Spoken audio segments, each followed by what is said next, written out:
Olá pessoal, estamos começando mais uma aula do assunto de análise de dados com pandas da disciplina de análise de dados do curso de gestão de dados da Universidade Federal do Piauí. Eu sou o professor Rui Magalhães e aqui estão os meus contatos caso vocês tenham dúvidas após a aula. Nessa aula de hoje nós vamos ver data frames. Então, data frame é o elemento mais importante de pandas. É nesse elemento que nós armazenamos e manipulamos o nosso conjunto de dados. Para criar um data frame, inicialmente vamos importar as nossas bibliotecas pandas NumPy e nesse data frame que eu vou mostrar para vocês hoje, nós vamos criar ele através da função randômica range_n. Então, nessa função aqui, ela vai, para esse caso, gerar um conjunto de dados aleatórios, de números aleatórios, uma matriz de 5 por 4. E ainda vou usar como semente, como seed, o valor 101, para que os valores da minha matriz e da de vocês, quando vocês estiverem executando esse código, sejam os mesmos. Então está aqui a nossa matriz com esses valores. Se a gente observar quantas vezes a gente executar, sempre vai ser o mesmo conjunto de dados. Adicionalmente, nós vamos usar também a função split no valor string aqui nessa string x, o wxyz, onde split vai dividir essa string utilizando como delimitador o espaço e vai gerar uma lista com essas letras. Então está aqui. Agora que a gente tem em mente como criar esses dados, nós vamos criar o nosso data frame através da função pandas data frame. Então aqui em data frame eu vou passar o conjunto de dados da minha matriz aqui que eu gerei de forma randômica.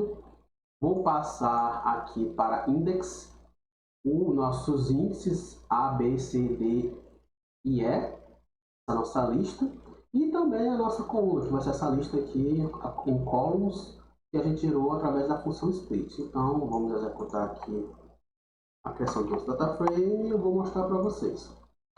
Então, está aqui o nosso data frame DF, os dados aqui estão aqui, temos com índices, com as linhas aqui, os valores A, B, C, D e E as nossas colunas W, X, Y, Z. Agora sim dá para perceber que o data frame parece bastante com uma planilha em Excel. Dá para observar aqui que a gente tem esses dados bem, pode manipular esses dados através desses labels aqui das linhas e das colunas.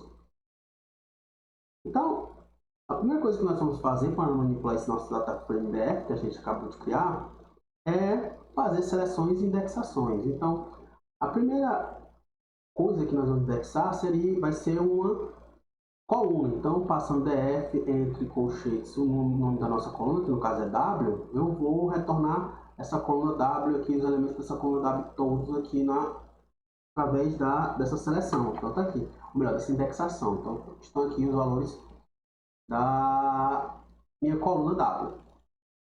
Além de passar, de obter uma coluna, eu posso também passar uma lista de valores da minha coluna, né? W e Z. Então tá aqui, passo W e Z. Tá aqui as minhas duas colunas com valores que eu posso buscar, né? No meu data frame. Adicionalmente, eu também poderia utilizar o label da coluna, né? Com uma função, com um método, né? Você passar um df.w, que também vai funcionar. Só que não é muito recomendado porque a gente pode acabar misturando com o nome de um método, até se confundindo. Então, só para mostrar para vocês como realmente um data frame é formado de várias séries, eu vou dar um type em df, ele vai retornar o tipo data frame, óbvio, né? E mais se eu der um df um type no meu dfw, né? Mostrando um type na minha coluna, ele vai me retornar dizendo que ele é do tipo séries. Então, dá para a gente ver que as nossas colunas são realmente séries, né? Que o nosso data frame é um conjunto de séries. Adicionalmente, também posso criar no meu data frame já criado novas colunas. Então, para criar uma nova coluna, eu boto aqui o nome da minha coluna, aqui, no caso é new, entre colchetes um string com o nome da minha coluna, com o label dela. E essa coluna new, a nova coluna, vai ser criada a partir da soma da coluna W, dos elementos da coluna W com os elementos da coluna Y. Então, fazendo essa operação, a gente tem a nossa nova coluna new no nosso data frame, a soma de W com Y. Adicionalmente, também posso remover essa nova coluna. Então, dando um drop, o label da coluna e dizendo o eixo, que no caso é o axis igual a 1, axis igual a 1, que significa que é a nossa coluna, eu vou ter essa minha coluna new removida, né? Então não está mais aqui. Só que essa remoção ela não é feita no próprio data frame. Isso aqui foi um outro data frame que foi produzido através da remoção da coluna new. Então, para remover de fato essa coluna, inclusive vou mostrar aqui, ó, tá aqui, ela não foi removida, né? O DF aqui não aconteceu nada com ele após a remoção. Eu tenho que, além de passar o nome da coluna e o eixo, eu tenho que passar um place igual a true, dizendo que eu quero que essa remoção seja implícita. Então, agora sim, vou mostrar aqui DF, e vocês vão ver que realmente new foi removida de fato de DF. Também nós podemos deletar nossas linhas, né? Então, se eu dou um drop D, que é o nome de uma das linhas do meu data frame, eu também tenho que dizer que eu estou fazendo a remoção no eixo das linhas, o axis igual a 0. Então, fazendo isso aqui, dá para ver que agora a minha coluna, ou a minha linha D foi removida. Adicionalmente também, como eu posso, da mesma forma que eu posso listar elementos de uma coluna, eu também posso listar elementos de uma linha. Então, dando aqui um lock A, eu estou dizendo que eu quero listar os elementos da minha linha A, né? Então, estão aqui os elementos, cada coluna na linha A. Também, eu posso, além de passar o label da minha linha, passar o índice da minha linha. Voltando aqui no meu data frame, aqui eu tenho as minhas,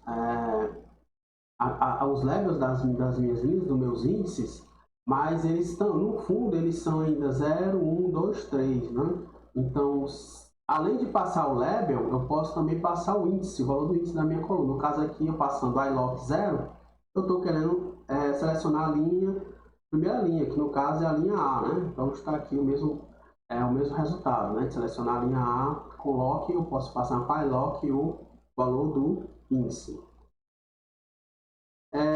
Adicionalmente também eu posso fazer uma mistura de seleções, né, entre linhas e colunas. Então, vou mostrar aqui de novo o nosso data frame, tá aqui ele completinho. E aqui, eu passando um lock, eu estou dizendo que eu quero buscar os elementos da linha B com a coluna Y, que no caso é só um, né? Então, B e Y é esse valor aqui. Então, está aqui o meu valor selecionado. E eu posso também selecionar um conjunto de linhas e colunas. Então, aqui eu estou em lock, eu passo o conjunto das linhas que eu quero selecionar.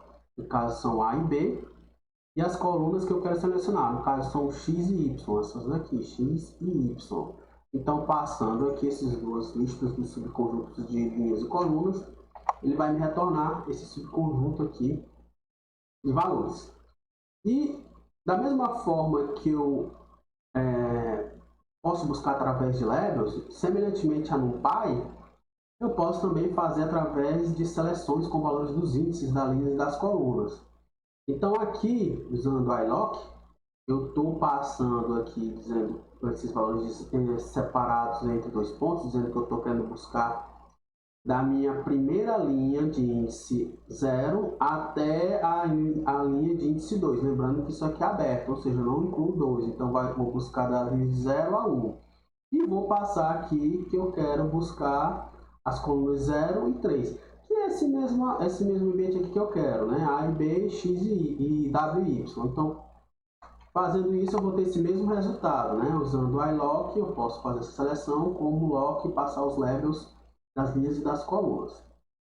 Bem, eu vou ficar nessa aula só por aqui mesmo, porque essa aula vai ficar muito grande, então a primeira parte dessa nossa aula vai ficar até aqui, e no próximo vídeo vocês vão ver a parte 2 dessa aula. Até lá!